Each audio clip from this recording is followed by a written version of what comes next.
La Universidad Industrial de Santander.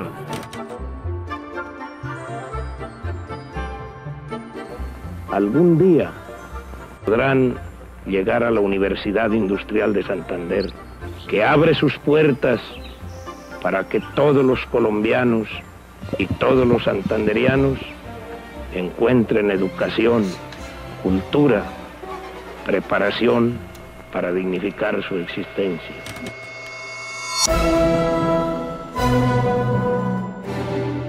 He aquí un logro de la inteligencia, de la raza y del esfuerzo humano en favor de la prosperidad de la patria.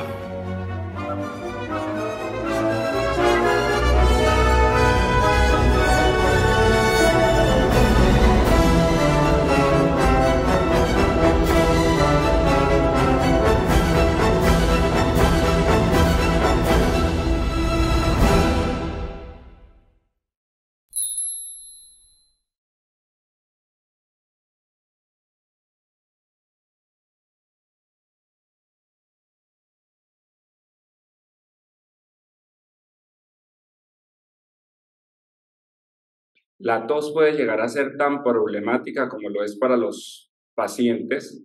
Sabemos que es una condición que amenaza la calidad de vida de las personas y hoy les voy a actualizar y a dar unos tips importantes para que aprendamos a trabajar de manera categórica, estructurada en el abordaje de la tos.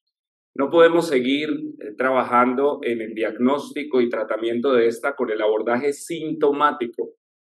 Si nosotros nos dedicamos a ver el epifenómeno y no el fondo de la tos, pues vamos a cometer muchos errores. Más aún que esta condición termina afectando más o menos al 10 o el 12% de la población. Es una afectación, digamos, importante si miramos lo que significaría proporcionalmente para la población en general.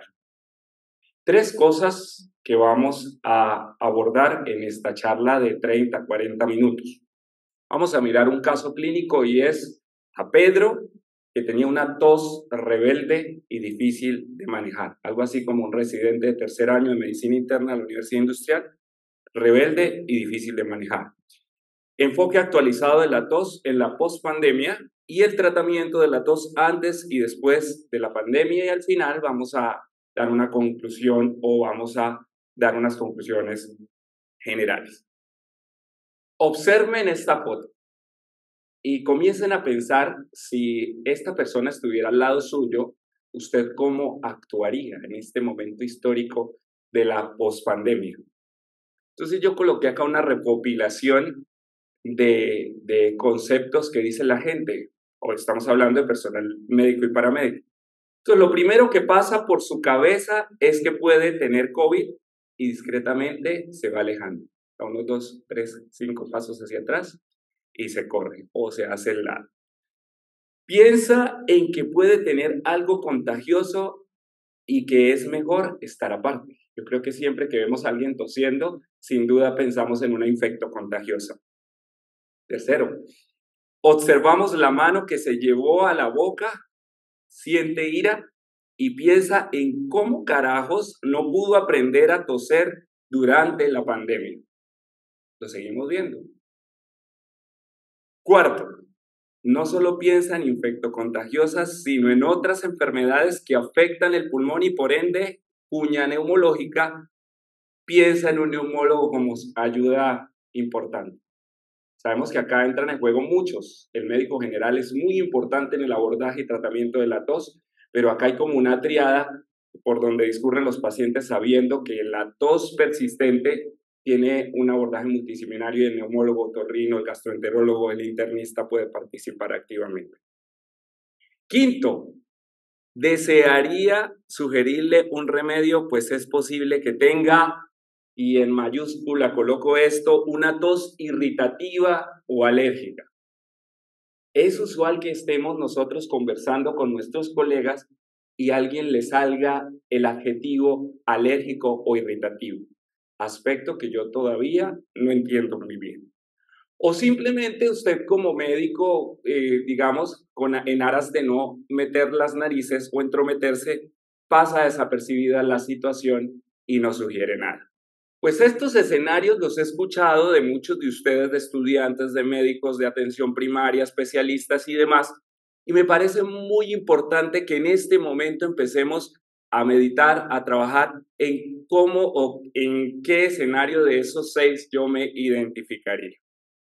Sin duda, la COVID-19 partió en 2 la historia de las intervenciones en salud en los últimos años y nos hizo ver de manera diferente lo que antes considerábamos como precepto. Y en este sentido, yo creo que acá en la Universidad Industrial de Santander enseñamos la tos de acuerdo a la evolución en tos aguda, tos persistente o subaguda y tos crónica, pero quizá cuando ya estamos metidos en tos crónica, esos 3 o 4 diagnósticos que aparecían ya no son solo suficientes. Ahora pensamos en síndrome post-COVID o en COVID largo o en long COVID. Pues sí, efectivamente, este paciente que tuvo una tos con personalidad de residente de tercer año es Pedro, es asesor de seguros, es bumangués, tiene 44 años y fue a la consulta de neumología en marzo del año pasado y decía: tengo tos seca, doctor, y eso me empieza desde finales del 2019. Es decir, como mientras estaba gestando en Wuhan la pandemia de COVID. Él decía que tosía más en las noches, sobre todo cuando hacía frío, y mejoraba discretamente al tomar agua. ¿Ustedes saben qué es alotusia? No nos lo enseñaron en semiología, pero alotusia es esa tos que se desencadena con estímulos que usualmente no generarían la tos. Algo así como si miramos el dolor, la alodinia, la misma cosa, usted se pasa la mano sobre una extremidad y siente dolor con estímulos menores, pues así como hay alodinia, hay alotusia. Y hay que empezarlo a escribir en las historias clínicas. Así como hay parestesias laringeas. Si usted no lo había escuchado, es ese comentario que dicen los pacientes que les pica, les rasca y hay urgencia de tos. Bueno, pues resulta que este paciente tenía alotusia y tenía parestesias laringeas, particularmente con el frío, y mejoraba al tomar agua. Él estornudaba ocasionalmente y tenía limitación para la actividad física intensa por las salvas de tos. Y como muchos, venía tosiendo, le dio COVID en mayo del 2021, por allí cuando la variante Delta estaba haciendo de las suyas, y empeoró significativamente y había pasado por el médico general, por el otorrino, por el gastro, por el neumólogo, con múltiples tratamientos, y dentro de estos probablemente tenía clorfeniramina, ketotifeno y el combo del POS, que ya no es POS, sino el salbutamol, bromuro y clometasona, y nada que le mejoraba la tos. Su calidad de vida se había visto severamente afectada.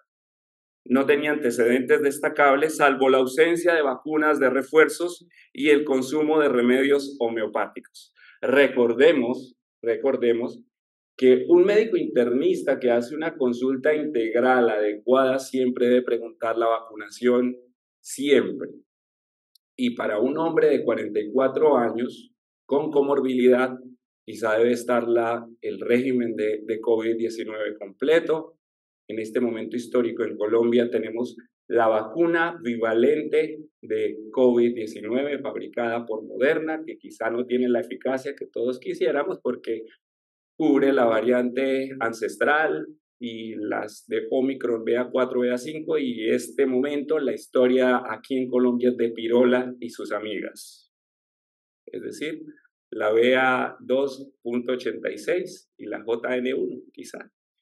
Entonces, este paciente debía seguramente tener las vacunas completas de COVID, debía tener la vacuna de la influenza anual. Recordemos que la tetra tiene una eficacia diferencial y de pronto el refuerzo de la difteria, pertusis y tétano. Al examen físico, pues como lo ven, el paciente no dejaba de toser y tosía re mal. Miren su mano en la boca, no en el pliegue del antebrazo. Y tenía hipertrofia de cornetes y auscultación pulmonar normal. Esto debería uno implementarlo con muchos de los síntomas porque nos ayudan a mirar la magnitud del síntoma que aflige a nuestros pacientes, y tos no se hace aparte de lo que uno deberíamos hacer en ponderar, objetivar algo que es subjetivo, y esta es la escala visual análoga. En respiratorias hemos aprendido ahora en la pospandemia, y lo aprendimos en la pandemia, que el olfato, por ejemplo, en quien tiene síntomas nasales, es sumamente importante definir qué intensidad tiene la pérdida del olfato. La pérdida del olfato es un predictor de poliposis nasal, por ejemplo. Y uno, ¿cómo sabe cuando el paciente le dice es que me molesta la tos muchísimo? Uno comienza a interpretar, pero cuando lo pone o lo plasma en torno a una escala visual análoga, a uno le queda más fácil. No solamente mirar la intensidad de la tos, sino también el impacto en la calidad de vida. Y como ustedes pueden observar, este paciente tenía una severidad de la tos, ponderaba en 6, que era una tos severa, y en calidad de vida en 5, un problema severa o de moderado a severo, o sea, el paciente realmente estaba muy afligido. Entonces respondan ustedes allá para sus adentros qué podría tener este hombre humangués de 44 años que tenía tos desde finales del 2019 y que la COVID le empeoró la enfermedad en el 2021. 1, una tos alérgica. 2, una tos crónica. 3, un COVID largo. 4, una tos irritativa o incluso hiperreactividad bronquial. 5, realmente una enfermedad difícil de caracterizar sin conocer resultados de exámenes. Piensen ustedes cómo podríamos caracterizar de entrada esta tos. Pero para empezar, es importante volver a recordar lo que nos han enseñado por allá en segundo o tercer semestre y se nos refuerza en medicina interna. ¿Cómo es el arco reflejo de la tos? Cuando a uno le preguntan dónde tenemos receptores de tos, uno siempre mira o piensa en el aparato respiratorio, en las vías respiratorias altas, en las vías respiratorias bajas, piensa en bronquios, laringe, tráquea y se queda ahí uno corto. Pero receptores de tos también hay en la pleura, por eso usted en una toracentesis debe tener mucho cuidado. Bueno, aparte que la toracentesis hoy en día, si está el recurso de la ecografía, debe hacerse con la ecografía, pero si seguimos haciendo toracentesis con el método clínico inicial, pues si usted mete la aguja y el paciente le tose y se mueve bruscamente, usted puede hacerle al paciente efectuarle un neumotórax, porque hay receptores de tos en la pleura. Hay receptores de tos en el pericardio, por ejemplo. Hay receptores de tos en el diafragma. Hay receptores de tos en el esófago. Hay receptores de tos en el estómago.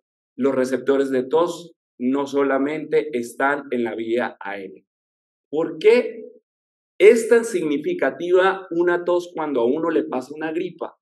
Porque el sistema respiratorio está más nutrido en receptores de tos en la faringe y en la laringe. ¿Sí? Y por eso cuando medio entra el airecito o el flujo de aire a la vía respiratoria alta, inmediatamente la persona, si tiene una tos infecciosa, puede estar tosiendo significativamente. Entonces hay receptores de tos en varios lugares del aparato aerodigestivo y en la musculatura. Y resulta que conocemos o recordamos que hay dos tipos de receptores. Hay receptores mecánicos de tos y hay receptores químicos. Los receptores mecánicos pues responderán al estímulo directo, al moco, a la elongación, y esos receptores de tos tienen fundamentalmente un traslado hacia los centros de tos a través de fibras nerviosas tipo delta A o A delta, como usted quiera decirles. Son fibras mielínicas, son fibras rápidas.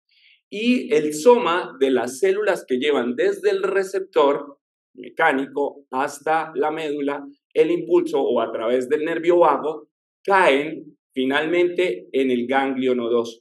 Yo no sé si recuerdan, no se ve muy bien, esperen a ver aquí. Bueno, allá donde ustedes ven la imagen de la laringe y la tráquea, fíjense que este es el nervio vago, ¿no? Y entonces aquí vienen las aferencias a través de las fibras delta A y van a ese ganglio vagal inferior, que es el ganglio nodoso. Allí está el soma de esas células que transportan el impulso rápido, porque son fibras mielínicas, y de ahí, pues obviamente se irán conexiones hacia los tractos, pues, al núcleo del tracto solitario con influencias supratentoriales. Porque si ustedes, ahorita yo les digo, hagan un esfuerzo de tos, muchos harán una tos consciente. Pero por el contrario, los receptores químicos responderán al frío, al calor, a los irritantes e incluso a la capsaicina. Si uno estimula los receptores mecánicos con capsaicina, no evoca el reflejo de la tos.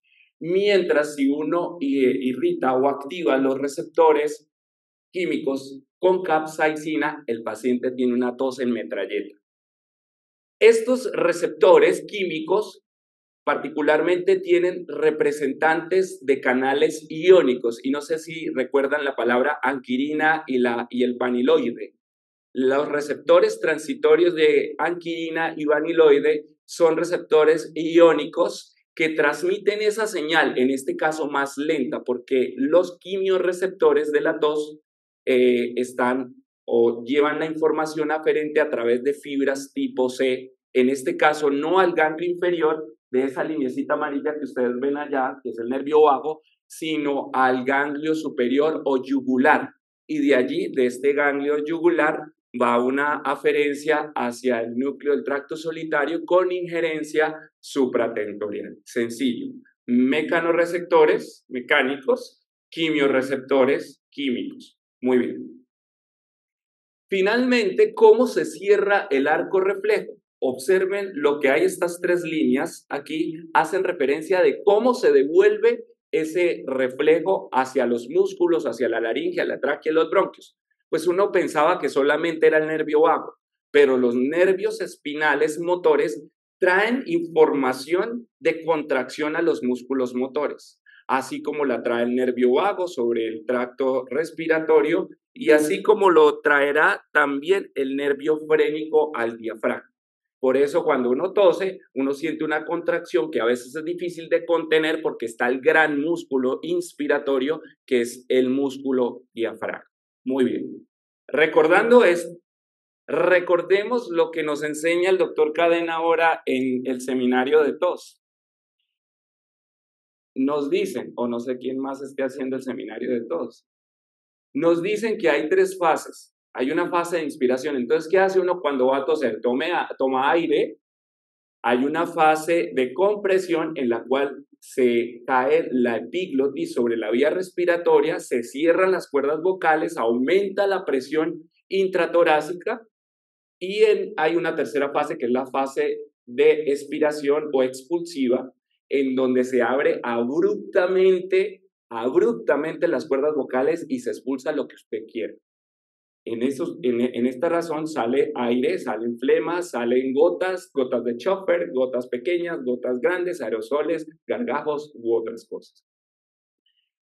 Imagínense que la velocidad del flujo del aire en una apertura súbita va más rápida que el golpe que le daría Federer a su raqueta en un golpe, Javier, un golpe fuerte, Federer. 180 kilómetros por hora en la babita que le puede llegar a sus ojos cuando el paciente está a menos de 1 metro de distancia suyo. Miren esta mnemotecnia también para recordar las fases de la tos. ICER, fase inspirativa, compresiva, explosiva y de resolución o de relajación, como usted quiera decirlo. Entonces volvamos a Pedro, el caso de Pedro. Estábamos mirando cuál era la opción del señor Pedro. Entonces, volvamos a pensar en evolutivamente cómo clasificamos nosotros la tos. Tos aguda, menos de 3 semanas, tos subaguda o persistente, 3 a 8 semanas, y tos crónica, más de 8 semanas. Recuerden que el paciente estaba tosiendo desde finales del 2019 y la COVID en el 2021 lo perturbó. Sencillamente, el paciente tiene tos crónica. Segundo concepto. ¿Qué es o conceptos? ¿Qué es atopia, alergia y entopia? Y es importante recordar que la atopia es la predisposición genética a desarrollar enfermedades alérgicas como asma, dermatitis, alergias alimentarias o rinitis, y es la sensibilización a alergenos y producción de IgE específica. Esa es la atopia que utilizamos de manera indiscriminada cuando hablamos de tos.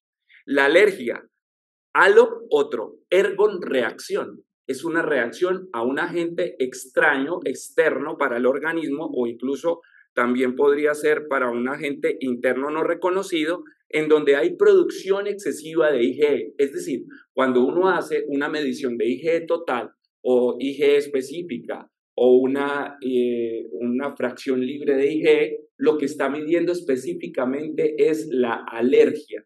La atopia es la predisposición a desarrollar enfermedades alérgicas. La predisposición, el efecto es la alergia. Y la entopia, yo siempre enseño que la entopia es como esa alergia que a veces no es medible, pero que está concentrada en el órgano blanco. Es decir, uno puede tener exceso de inmunoglobulina E, pero concentrada en el tracto respiratorio. Y usted mide la IgE y le da 30, usted dice, este paciente no es alérgico, pero quizá lo lleva a una prueba de alergias, un test de Prick o una prueba cutánea de parche en alergia alimentaria y le sale positiva. Pues resulta que la forma de determinar alergia es con la IgE o las pruebas de alergia. Y la entopia está localizada en el órgano. Muy bien. Recuerden lo del COVID. A mí me parece curioso la denominación de los síntomas post-COVID a las 3 o 12 semanas en donde hablan de sintomático persistente. COVID agudo, menos de 4 semanas, 3 a 12 semanas, sintomático persistente, y más de 3 meses, síndrome post-COVID. O long COVID, más de 4 semanas, que incluiría parte del sintomático persistente y el síndrome post-COVID. Entonces, este paciente tiene como 2 cosas, ¿no? O una cosa que básicamente es una tos crónica con alguna expresión y tiene un síndrome post-COVID frente a la tos persistente por más de 3 meses después de la resolución. ¿Qué es irritación? Muchos dicen tos irritativa. Es un estímulo incómodo que deriva en la activación de un reflejo y se relaciona con agentes generalmente exógenos. ¿Y qué es la hiperreactividad bronquial? Ese término hay que quitarlo es que está como hiperreactivo. Es que yo le escucho tos y sibila y entonces está muy hiperreactivo. La hiperreactividad es una respuesta bronquial exagerada a diversos factores y es determinada no por el examen físico, sino por las pruebas de broncoprovocación. Puede ser con medicamentos, pueden ser con alergenos o puede ser con determinados factores, pero no es la auscultación del broncoespasmo o de las sibilancias, en donde uno también cuando escucha sibilancias en el examen físico debe hablar es de signos bronquiales, no de es que está muy hiperreactivo. Es incorrecto. Entonces, miremos los exámenes que le hicieron a Pedro. Tenía una radiografía normal, tenía una espirometría pre y post normal, con una prueba de metacolina negativa, tenía un hemograma con un 3% de eosinófilos, que eran 270 células, tenía una IgE en 98, tenía unos eos en esputo, quién sabe dónde se lo hicieron, porque eso no está estandarizado, en menos del 3%, estudios para micobacterias negativas, no contaba con test de alergia o PRIC, y la nasolaringoscopia tenía hipertrofia de cornetes con una endoscopia digestiva también normal. Entonces, ¿qué hacer de esta diapositiva que no creo que se vea muy bien por la resolución? ¿Qué hay que hacer cuando uno pregunta de la tos en la anamnesis? Así como el doctor Rosendo, recuerdo por allá hace varios años, él decía, el dolor tiene que discriminarse muy bien, ser muy expeditos en la anamnesis del dolor con el Alicia D, no sé si recuerdan ustedes. Acá con la tos, si uno simplemente le pregunta al paciente si tiene tos seca húmeda y continúa, pierde el año. Acá hay que preguntar la temporalidad, qué momento del día le empeora la tos, si la tos es húmeda o seca, qué factores le generan alotusia, por ejemplo, cuáles son los factores exacerbantes, atenuantes, etcétera, etcétera. Pero sobre todo observen las red flags, las banderas rojas. También, como para la cefalea hay banderas rojas y para otras condiciones las hay, para la tos las hay y hay que hacer las preguntas porque en la literatura gringa dicen es que la tos por tuberculosis es absolutamente rara. Pues para nosotros la tos por tuberculosis es absolutamente frecuente y ustedes lo viven y nosotros lo vivimos todos los días en el hospital universitario. Entonces, hay que preguntar si hay hemoptisis, hay que preguntar si hay fiebre, hay que preguntar si hay pérdida de peso, hay que preguntar si hay atoramiento en los ancianos. La disfagia es muy frecuente. la presbifagia, así como a uno se le va agotando la visión por acomodación del cristalino, en los ancianos se les va debilitando el reflejo abductor laringio y también ese reflejo protector, y es frecuente encontrar EPOCs con anoro, en donde no hay algún factor determinante de EPOC. Uno le hace el EAT10, que es un score que se utiliza para predecir disfagia. Le hace uno el test, le sale positivo, le hace una FES o le hace una faringografía y la cosa es dramática y el paciente viene con tratamiento para la EPOC porque simplemente es un anciano, cocinó con leña en los asados y tenía tos crónica y flemas. Eso es muy peligroso. Entonces, las red flags, cuando uno cierra la anamnesis, hay que hacerlo. Bueno. Observen en los antecedentes cómo los antecedentes farmacológicos son sumamente importantes y siempre pensamos en los IECAs. Y una controversia, esto es de CHES 2018 y lo más actualizado en tos que tenemos del American College of Physicians. Allí nos hablan de que los IECA siguen siendo o siguen reinando en la presencia de tos por medicamentos. Y a que no saben por qué los IECA producen tos en el 5 o el 20% de los pacientes que lo toman. Y es porque la ECA, la enzima convertidora de angiotensina, se encarga de degradar, de matar, de disolver las bradicininas. Y entonces, si está bloqueada la enzima convertidora de angiotensina, pues se acumulan bradicininas. Y adivine qué le pasa a los quimiorreceptores, esos que hablábamos de anquilina y vaniloide. Resulta que hacen sobreexpresión de esos receptores o de esos receptores dependientes de iones y hay aumento de la tos. Y no es sino quitarle el IECA o cambiarlo, transicionarlo a otro medicamento y esto mejora. Mejora en los siguientes 4 días. Si el paciente sigue tosiendo después de 4 días de quitar el IECA, búsquele otra cosa. Hablaban también de la sitagliptina. ¿Alguien sabe el nombre comercial de la sitagliptina? La Januvia, ¿sí? O con metformina Janumet, ¿todavía se comercializa? Sí. Bueno, los inhibidores de la DPP4. Pues resulta que específicamente la sitagliptina generaba un síndrome pseudogripal en donde la tos era el estándar. Y hubo mucha especulación. Y de hecho en medicina respiratoria nosotros siempre preguntábamos, luego, aparte de los IECA, preguntábamos por sitagliptina. Pero han aparecido nuevos estudios recientes en donde parece que lo que decían de la cita era pura carreta. Ojo con los betabloqueadores en los asmáticos, sobre todo esos betabloqueadores que no son selectivos. Esos betabloqueadores pueden empeorar la tos en ese asmático que tiene tos como variante única del asma y nadie se lo ha diagnosticado y arranca a toser con el beta blocker, lo vemos frecuentemente. Menos frecuencia de la tos hay con otros antihipertensivos. Entonces recordemos esto en farmacología. Bueno, muy bien. Así como siempre coloco esta mnemotecnia en EPOC, esta mnemotecnia en tos crónica no se nos puede olvidar. 4 cosas que generan tos crónica en nuestro medio. Casi que ahí está 7 o 9 pacientes de cada 10 que tienen tos por más de 8 semanas. El síndrome de tos de la vía aérea superior, ¿sí? El asma, la bronquitis eosinofílica no asma y el reflujo gastroesofágico. Recuerden, y los residentes que hacen consulta acá en el hospital conmigo saben que cuando un paciente me refiere tos, cuando yo voy al examen físico, aparte de comenzar la revisión sistemática, voy con el otoscopio a mirarle el oído. ¿Cómo les parece que me he ganado la consulta facilita en neumología observando los tacos de cera en el conducto auditivo externo, sacándole el taco de cera y se le va la tos al paciente? Esa tos por el cual le dieron bromuro, salbutamol, diclometasona y todo, se le quita sacándole un taco de cera al paciente del oído, porque al oído van ramas del nervio vago, la rama de Arnold, y cuando está hiperestimulada, esa rama que tiene mecanorreceptores por doquier, pues obviamente el paciente, usted con un taco le va a estar tosiendo y le saca el taco de cera o el tapón de cerumen y el paciente se le cura. Entonces hay que revisar en la otoscopia que no haya alguna alteración en el conducto auditivo, así como que optar de una manera racional por el TAC de senos paranasales, la nasofibrolaringoscopia, mirar el test de alergias en CRI y hacer tratamiento empírico. ¿Sí? El asma.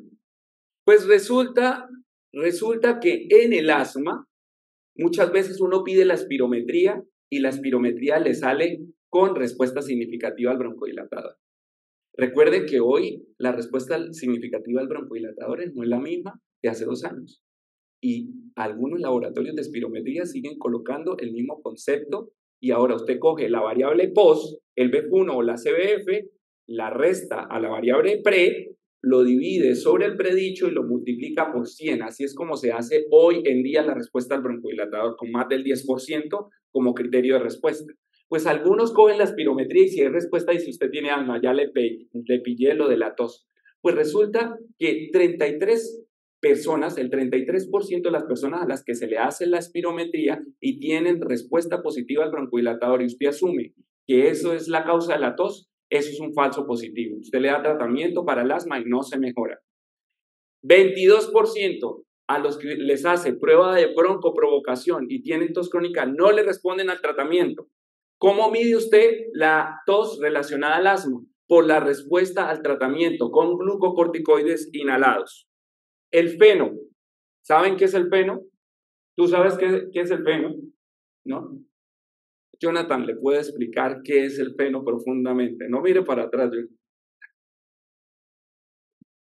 Fracciones, dejémoslo ahí. Fracción expirada de óxido nítrico. Muy bien. Óxido nítrico sin tasa inducible activada por la respuesta TH2 se sobreexpresa y botan los pacientes óxido nítrico por la expiración. Y resulta que ese óxido nítrico le puede diagnosticar a su paciente asma cuando hay síntomas y da más de 50 partes por billón. Lo tenemos en Bucaramanga y dentro de una semana voy a estar en San Gil haciendo feno gratis a los pacientes porque allá no está el recurso. Entonces la feno le puede ayudar a usted a diagnosticar asma en el contexto clínico apropiado. Le puede ayudar, como Javier nos lo enseñó hace unos meses en una actividad que hicimos, nos puede ayudar a definir si el paciente es adherente al tratamiento con el test de supresión de feno. Nos puede medir pronóstico porque los que tienen feno más alto tienen mayor tasa de declinación del BF1, pero nos puede ayudar a identificar un tosedor que tiene de base esta enfermedad que es tremenda.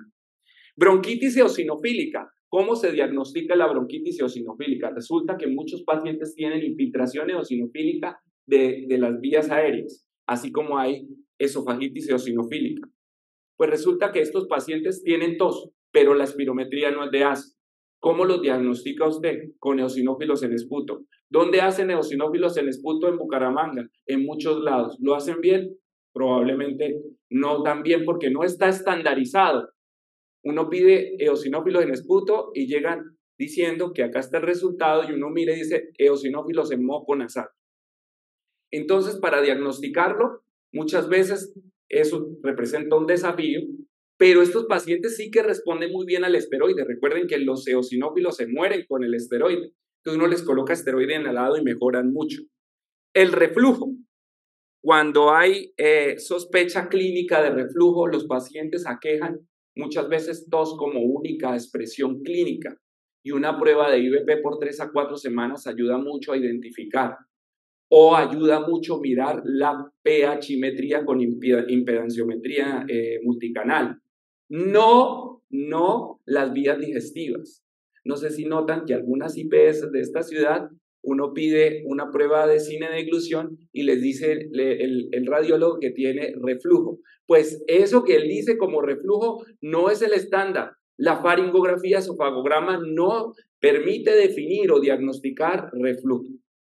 La apnea del sueño. Ayer le decía a Karen Rangel, la residente de primer año, le decía, Karen, ¿sabías que los pacientes con apnea del sueño pueden tener tos? El 30% de los pacientes con apnea del sueño tienen tos, 3 de cada 10. Y resulta que la causa de la tos del paciente con apnea del sueño sencillamente es reflujo.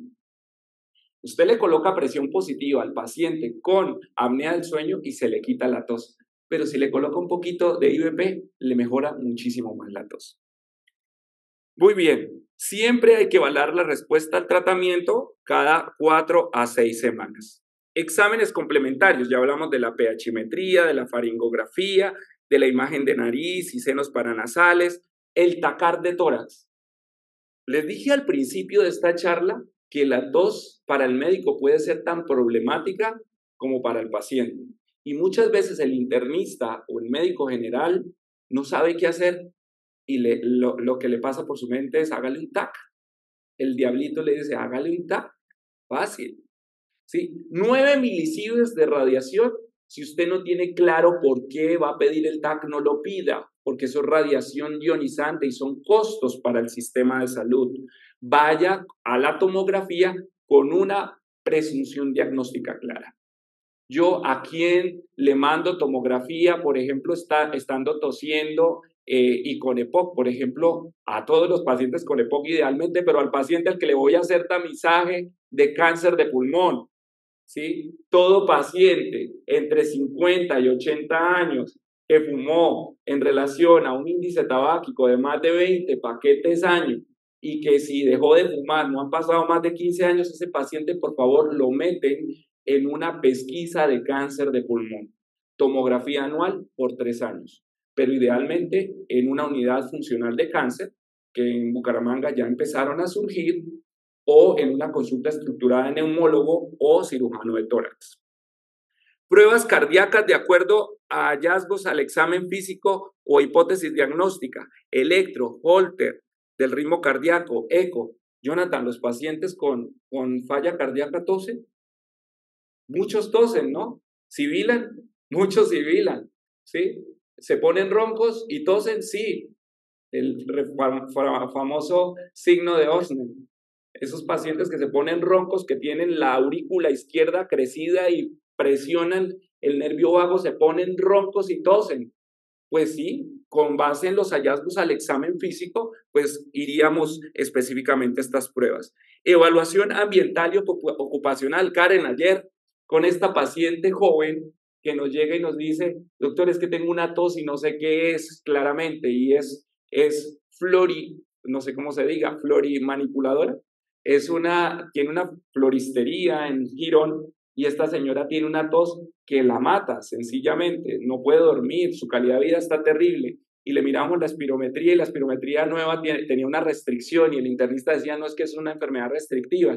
Y resulta que lo que tenía la paciente era variabilidad en el tiempo de síntomas y función pulmonar y un asma ocupacional. Hay que mirar las amígdalas. La hipertrofia de amígdalas para muchos es la causa de tos crónica. Usted a esos pacientes que tienen unas amígdalas grado 2 o grado 3 los manda a operar y muchos se mejoran. Y también muchos pacientes podrían tener tos situacional. Corolario. Siempre hay que volver a preguntar, examinar y hay que racionalizar las ayudas diagnósticas. La tos es un reflejo normal, pero cuando interfiere con el funcionamiento, la calidad de vida, merece particular atención. Entonces volvimos a mirar a Pedro y Pedro tenía una oficina con aire acondicionado. Se entretiene con un jardín de flores y lo inició con el aislamiento durante la pandemia. ¿A quién no le entraron las ganas de hacer huertas en casa, Berlingueri, ¿no? Huertas en casa, tener florecitas en la casa y demás.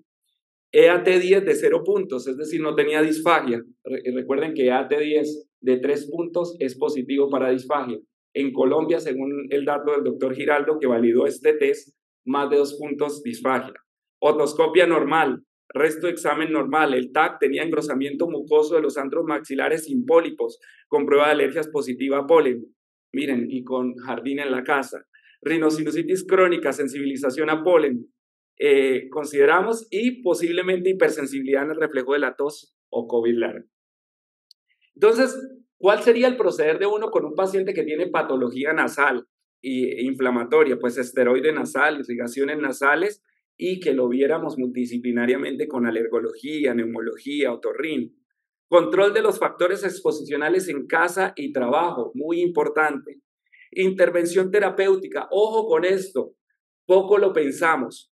Los fonoaudiólogos nos ayudan muchísimo en la terapia de speech, en la terapia del habla. Y realmente la eficacia no es que sea 100 de 100, pero el acompañamiento y la educación vocal desde el fonoaudiólogo es sumamente útil. No se imaginan cuánto me cobran los pacientes. En el seguimiento, definir entonces si a este paciente se le colocaría opioides neuromoduladores como amitriptilina, gabapentina o pregabalina. Recuerden que muchos pacientes con COVID quedan con sobreexpresión del reflejo de la tos, es decir, el umbral de la tos se baja, eso se llama hipersensibilidad del reflejo de la tos, y muchos responden a neuromoduladores. Y siempre me preguntan, ¿y jarabito para cuándo? Entonces, jarabes hay. Dihidrocodeína, el que le gusta a casi la mayoría de este salón, que es la famosa paracodina. El dextrometorfano, el robitussin. La levocloperastina, Cloperax. O la cloperastina, Plutox. Levodropropicina, le gusta mucho. Levopron, doctor, Percov, Apradil, ¿será que es muy bueno ese antitusivo? Otros opioides y la lidocaína inhalada. ¿Sabían que la lidocaína inhalada se puede utilizar para el control de esa tos molesta? Y básicamente lo que se hace es coger una ampolla de lidocaína, dice en la literatura gringa que al 5% sin epinefrina, 3 mililitros y hacer la nebulización, que se puede hacer 2 o 3 veces al día. Lo que pasa es que cuando usted va y le pregunta al paciente cómo se siente con las nebulizaciones de lidocaína, le dice que la sensación del gusto es pésima. Comienzan a tener disgeusia significativamente y suprimen el reflejo de tos, entonces se pueden broncoaspirar. Y los herbales, ¿a quién no le gusta aquí que mantenga la mano abajo al que no le guste el Hedera helix? Alcen la mano, por favor. Hedera helix. Hedera helix para todo, ¿sí? Abrilar para todo. Bueno, vamos a ver qué dice la evidencia en estos 9 minutos. Esto lo coloqué porque esta diapositiva la saqué de una charla médico generales y ahí dice que la tos le perturba la vida a los papás con niños tosedores. Si usted tiene una novia tosedora y se queda con ella en la noche, ¿sí? Pues le perturba su sueño. Aparte de si tiene un roncador en la casa, le perturba su sueño. Entonces, si usted tiene un niño tosedor, imagínese cómo se levantan las mamás. Se levantan con ojeras, se levantan bravas, se levantan con carencia de sueño y eso es terrible. Score de Leicester. El score de Leicester es el primer score que se elaboró. Leicester es una ciudad del Reino Unido y en Leicester se validó este cuestionario para calidad de vida, que tiene 3 dominios, el dominio físico, el dominio psicológico y el dominio social. 9, 8 y 4 ítems para cada uno, y entre más alto es el Leicester, más peor calidad de vida o peor calidad de vida tiene el paciente. Entonces observen que ahí hay comparación de tos crónica, asma, EPOC y enfermedad intersticial. Los que tienen los scores más altos, pues son los pacientes, fíjense ustedes, con asma, perdone, creo que dije una cosa que no corresponde. El score más bajo indica peor calidad de vida, pero perdón.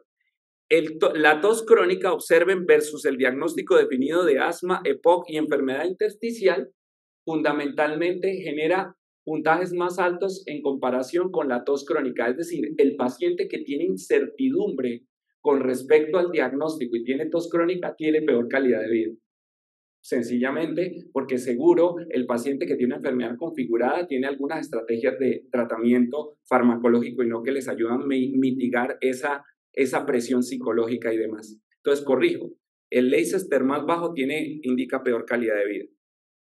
Los antitusivos, desde luego, deben evitarse en las enfermedades del tracto respiratorio que ameritan un mecanismo de tos activo y adecuado para la depuración de secreciones, pero pueden ser coadyuvantes en el manejo de ciertas condiciones en donde la tos afecta la funcionalidad. Entonces, ¿qué tenemos nosotros? Miren, tenemos opioides. Y la paracodina, la dihidrocodeína, es un opioide y hay que tener mucho cuidado con ese medicamento que se utiliza a diestra y siniestra. En el rural yo prescribí mucha paracodina, desafortunadamente. Y hay que tener cuidado con los opioides no narcóticos. Ahí está el dextrometorfano. Algunos dicen que no, que es un antagonista del NMDA y entonces eso no es un opioide. Pues resulta que el dextrometorfano es un opioide no narcótico. ¿Qué opciones permiten individualizar el manejo en tos? Miren, la cloperastina es un antitusivo de acción central y periférica. Los antihistamínicos, sobre todo los de primera generación, tienen efectos anticolinérgicos. El bromuro de ipratropio, cuando usted se lo aplica al paciente por la boca y le mejora la tos, es porque le está efectuando al paciente errores en la transmisión del nervio vago, le está quitando la tos. Los herbales, la Hedera helix tiene una cosa que se llama ederina, y la ederina hace que la transmisión a través de las fibras mielínicas A delta sea errática. Entonces, por eso muchos pacientes con Hedera helix dejan de toser significativamente cuando usted se lo da. Pero hay que tener cuidado porque tampoco hay que soltar medicamentos que son OTC por el riesgo también que tienen de efectos adversos.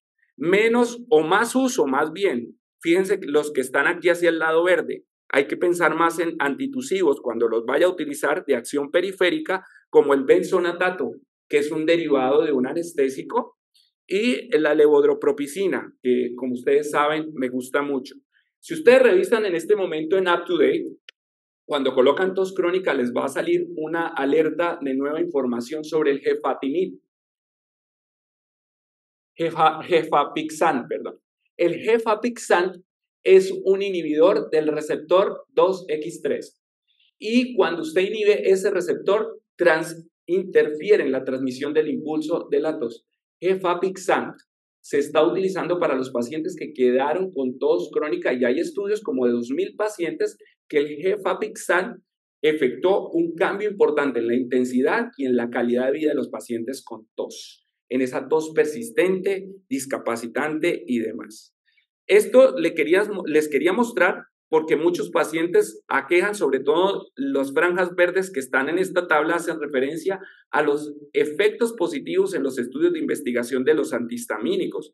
Y esta es la historia de los antihistamínicos. Observen, ya tenemos nuevos antihistamínicos, no nos quedemos en la desloratadina o la levocetiricina solamente. Miren la vilastina, que es un medicamento de nueva generación, que es muy bueno, genera poca sedación y controla mucho la sintomatología respiratoria alta, la vilastina, así como la rupatadina, familiar de la olopatadina.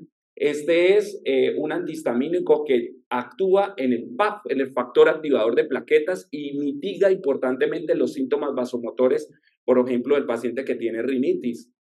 Pero la fexofenadina, el Allegra, el Alerfast, estos medicamentos tienen baja tasa de sedación y se convierten en una muy buena opción.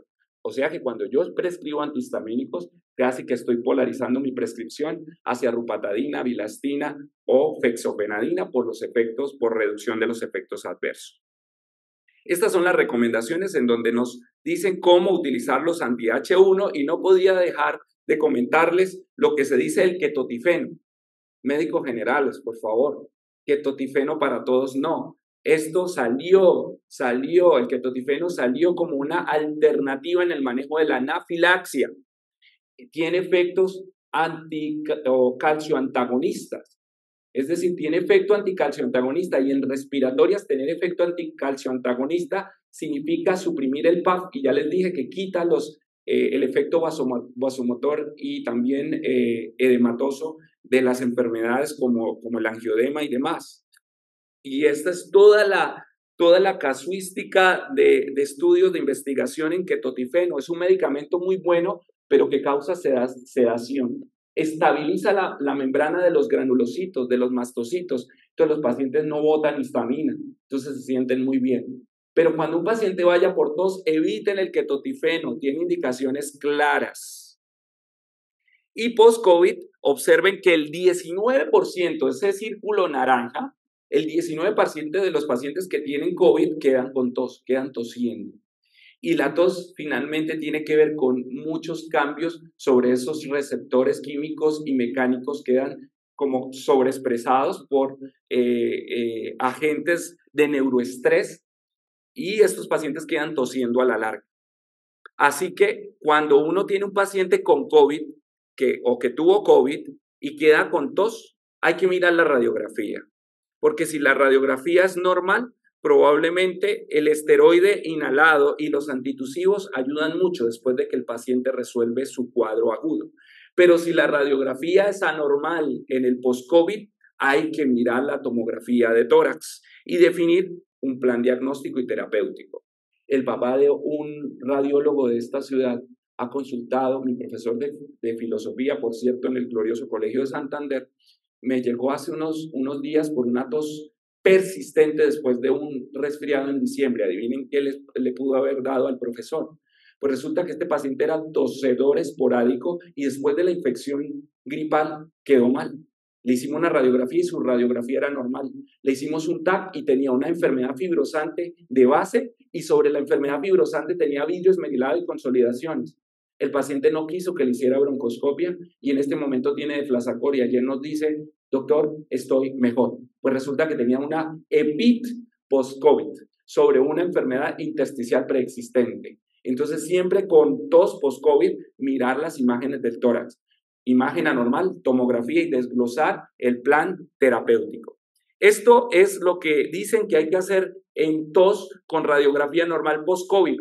Y hay parte de lo que les he venido mencionando. No olviden la Gefapixant, que no lo tenemos en nuestro medio, pero que seguramente a dosis de 45 miligramos cada 12 horas en un advenimiento en nuestra región de este medicamento podría ayudarnos mucho. Pero no olviden la gabapentina, la pregabalina y la amitriptilina, el síndrome de hipersensibilidad a la tos. ¿Cómo se da la pregabalina?